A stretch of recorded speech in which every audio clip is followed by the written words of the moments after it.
Bueno, cuando pasan 52 minutos de las 8 de la mañana, iniciamos nuestra primera entrevista de esta mañana. Les informábamos que la cifra de personas desplazadas de sus hogares por las inundaciones ya supera las 5.000 personas. Bueno, ¿con qué recursos cuenta el Estado para hacerle frente a esta situación? ¿Cómo se distribuyen?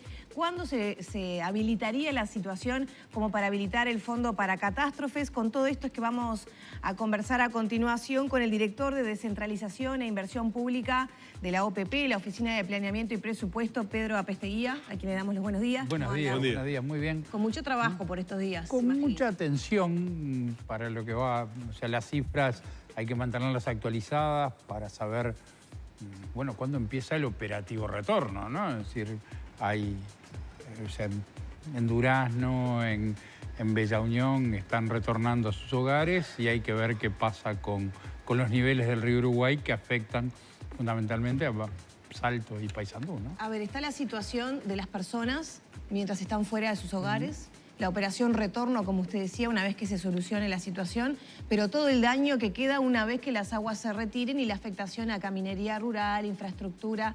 ¿Con qué recursos cuenta el Estado para hacerle frente a esta situación? Con los necesarios. Es decir, primero el SINAE, los centros de emergencia no miden, no tienen que andar recurriendo a ningún fondo ni a nada especial cuando van a actuar. La principalidad es que la gente tiene que salir de sus casas. Esto se hace ya casi con normalidad, ¿no? Es decir, bueno, se les avisa incluso por SMS cuál es la hora que está previsto que debe comenzar la evacuación, se suministran los medios de locomoción y luego el objetivo es techo, cama seca, alimentación, salud, si es posible, recreación.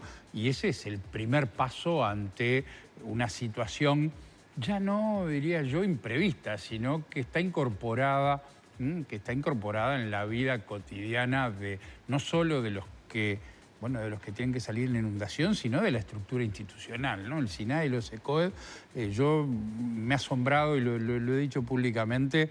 Bueno, la forma coordinada, profesional, en base a protocolos con que han actuado en esta oportunidad, no hemos tenido que ver, bueno, algunas imágenes que años anteriores siempre decían, bueno, gente saliendo de apuro porque no sabíamos si crecía o no crecía. Bueno, hay una alerta temprana que permite. Esos sistemas de alerta temprana son muy buenos. Son muy buenos, son sistemas muchas veces modelos matemáticos que, bueno, que pueden tener errores, que merecen ser interpretados, pero que han permitido preservar la vida humana, que es lo primero, que implica la emergencia. Bueno, y después viene la etapa de decir, bueno, el día después, el día donde hay que empezar a evaluar, en el caso de la inundación, los daños que se producen en las casas y en las infraestructuras urbanas, básicamente, ¿no? La caminería rural no es mayormente afectada por las inundaciones. La caminería rural es de tierra adentro. Sí, a eso le afectan las lluvias. Bueno, pero es lo que afectan. Es decir, una vez hablando con un subsecretario de Transporte de Chile, seguro, en el desierto de Atacama los caminos duran 100 años porque no hay lluvias, ¿no?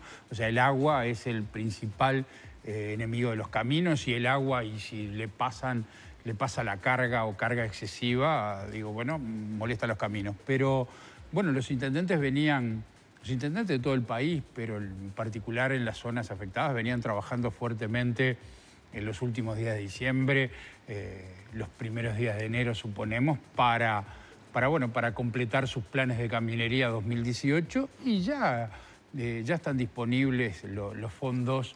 Ya hay disponibles fondos para que puedan continuar con esa tarea para llegar a los momentos que la producción tiene que salir en condiciones adecuadas. ¿Esos fondos son suficientes ahora para hacerle frente a la situación actual? Sí, absolutamente. ¿Y de cuánto hablamos? Y estamos hablando de que los fondos que se han habilitado andan en 80 millones de dólares, 2.600 millones de pesos en el conjunto de las intendencias, lo cual es una cifra superior a la que se han ejecutado en los años anteriores, en situaciones similares, que nosotros estamos convencidos de que permiten atender cualquier circunstancia que aún no conocemos, pero que, bueno, como yo digo, esto como ya no es un imprevisto, Es decir, bueno, uno más o menos sabe qué se va a encontrar cuando se retiren las aguas y seguramente va a haber daños que son producto de la acumulación, ¿no? No son la consecuencia de estas lluvias, no son la consecuencia de esta inundación, sino que son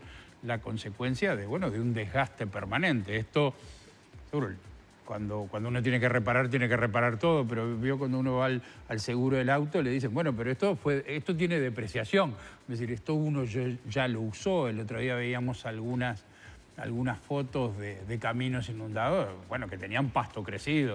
Es decir, esos eran caminos que tenían tratamientos inadecuados o insuficientes de hace más tiempo de los cuando empezaba la lluvia. Pero nosotros estamos viendo la situación con normalidad, con atención. Claro. Recién comentábamos, bueno, es difícil irse de licencia, pero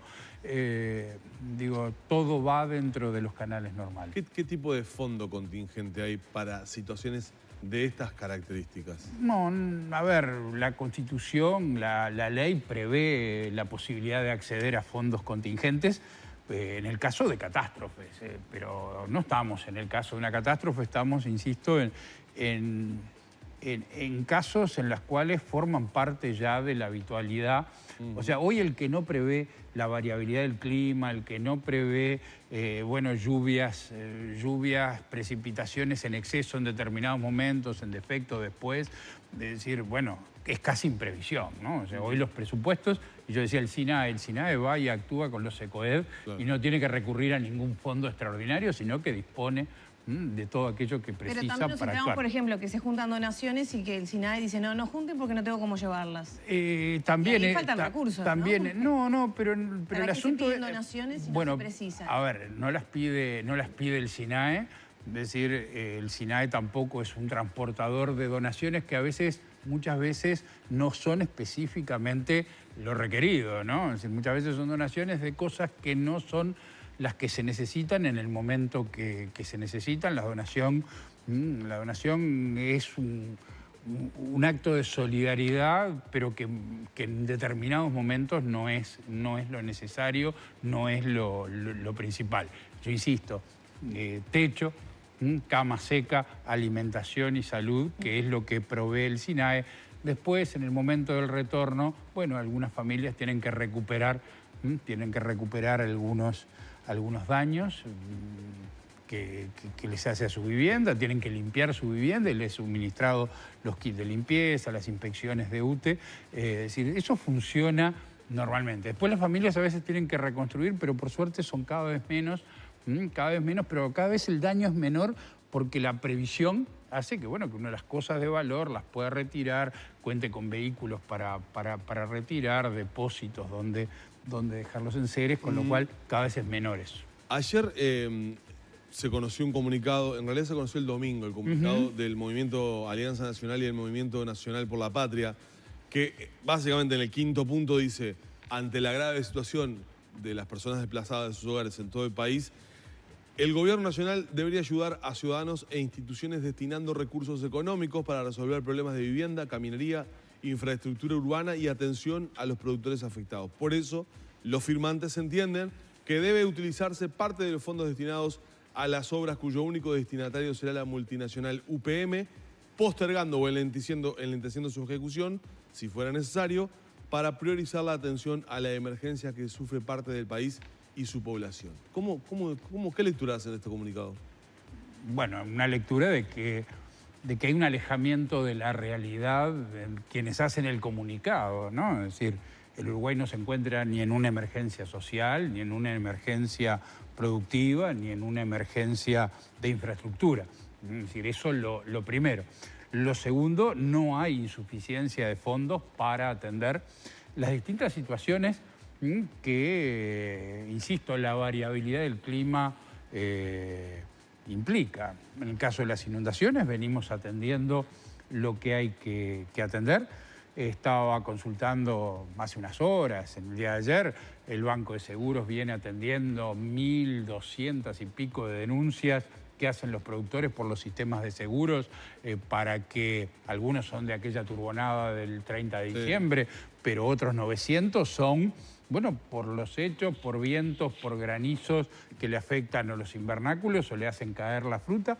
Hay un despliegue de sistemas de seguros y, bueno, productores que van a cobrar los seguros por la producción asegurada. Allí el Fondo de la Granja tiene un mecanismo de subsidios del sistema de seguros que es el que universaliza, bueno, la cobertura del riesgo para los productores. Debemos estar preparados, sí, en los próximos meses para que pueda salir la soja, por allá seguramente por abril, los primeros días de mayo. Bueno, la caminería deberá estar afiatada en los departamentos que tienen esta producción, pero no hay productores damnificados. No hemos recibido reportes de daños por parte de las intendencias, es decir, por la simple razón de que, bueno, de que el agua aún no ha bajado y no es posible determinar eso, pero le hemos transmitido a los intendentes de que, bueno, de que los fondos están disponibles, que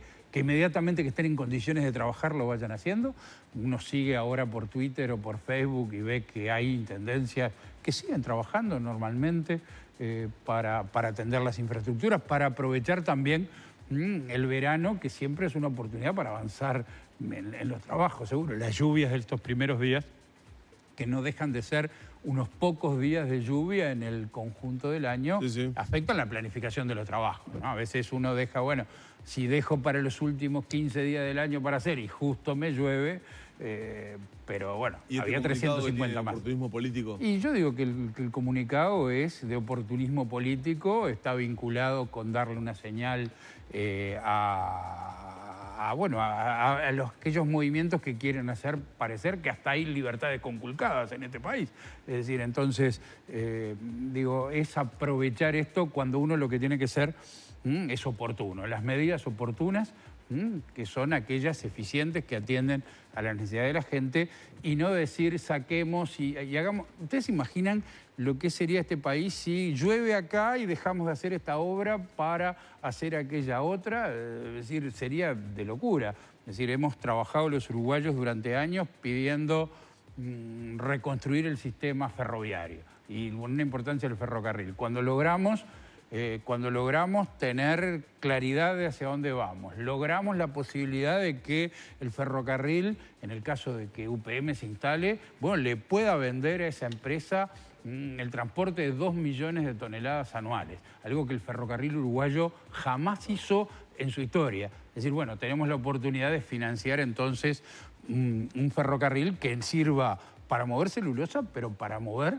toda aquella producción que ocurre desde Rivera a Montevideo, para mejorar de lo que se trata, que es la productividad, la competitividad, la capacidad productiva del Uruguay. Entonces no vamos a destinar a correr el camino. Por otro lado, el mismo fondo, el Fondo de Estabilización Energética que se menciona, es decir, bueno, el Fondo de Estabilización Energética dio excedentes porque los uruguayos cambiamos la matriz energética y por lo tanto tenemos menos riesgos de tener que recurrir al petróleo para generar electricidad. Por lo tanto, tenemos que tener un fondo más chico para eso. Y bueno, y es bien importante que esos fondos, que son de todos los uruguayos, los usemos en cosas que nos permitan avanzar. Y en este caso, la ley de rendición de cuentas, que es la que estableció hacia dónde van esos fondos, dice 400 millones para la infraestructura educativa, para ANEP, y el resto para expropiaciones y obras viales complementarias a el ferrocarril central. ¿Qué y en ese sentido vamos a tener un fenómeno para ser considerado catástrofe y activar esos fondos extra? Usted dice que no es necesario ahora más recursos económicos. No es más necesario. A ver, una lluvia no es una catástrofe, una inundación previsible no es una catástrofe. No llegó a categoría de catástrofe Dolores. Es decir, catástrofe es aquello que uno ya no puede controlar. Incluso cuando se declara, la ley lo establece claramente, ¿no? O sea, si el Poder Ejecutivo declarara catástrofe, los ministros, los intendentes perderían sus poderes. Y eso se concentraría, como vemos en las películas, en un comité que se encarga de una situación absolutamente extraordinaria, ¿no? Es decir, hay que tener cuidado en calificar esto. Acá no hay ni siquiera daños a la vida humana, por suerte. Digo, no, estamos muy lejos de lo que la ley y la Constitución ocurre como catástrofe. Pero insisto, aquí no falta un peso para atender a nadie que sea un damnificado, no una víctima, un damnificado de las inundaciones. ¿Y está previsto el paso después de que muchas de las familias que fueron desplazadas por las aguas es porque viven en lugares inundables? Y hablando de previsión, ya son zonas... Tienen una gimnasia ya de evacuación. Claro. Hay de todo. Hay de todo, pero hay una franja que habilitaría un realojo. Hay una franja que habilita realojos, hay una línea del plan quinquenal de vivienda, es decir, con la ministra de Vivienda, con el director de Vivienda, se puede avanzar en eso. Hay toda una línea que es, bueno, definir aquellas zonas inundables, que son muchas en el país, que son producto de muchos años de desorden territorial, ¿no? Es decir, que están en zonas que no deberían estar. Incluso en Salto, ahora, el otro día asistíamos a decir, bueno, menos evacuados en Salto, porque a consecuencia de aquellas inundaciones del año 2015 se determinaron un conjunto de viviendas que se realojaron. Esto implica procesos para que cuando se van los que están en esa área, no vuelvan. Implica decir, bueno, transformemos esto en un parque, transformamos esto para que no quede un campito allí donde, bueno, la tentación sea volver, que me den una vivienda, que después la venda, que después vuelva y así sucesivamente. Casos que suceden. El otro día hablábamos con el alcalde de Bella Unión y con el vicealcalde de Bella Unión y decir, bueno, cómo habían sofisticado el sistema de los compromisos. Bueno, tú te vas de acá, ahora no podés volver, quedás registrado para que eso no ocurra. Y bueno, paso a paso se viene trabajando en esto. Distinta es la situación de Paysandú en algunos casos, de Salto, que esto corresponde a área consolidada, donde hay ciudad construida en zonas que, bueno, cada tanto reciben el agua y que generalmente están preparadas para ello, ¿no? Es decir, los autoevacuados muchas veces son gente que ya sabe que tiene que salir, cuándo va a salir y que no tiene planes de irse de esa zona, ¿no? Muchas gracias. No, gracias. Gracias. Bueno, cerramos por aquí entonces la entrevista con el director de Descentralización e Inversión Pública de la OPP, Pedro Apesteguía.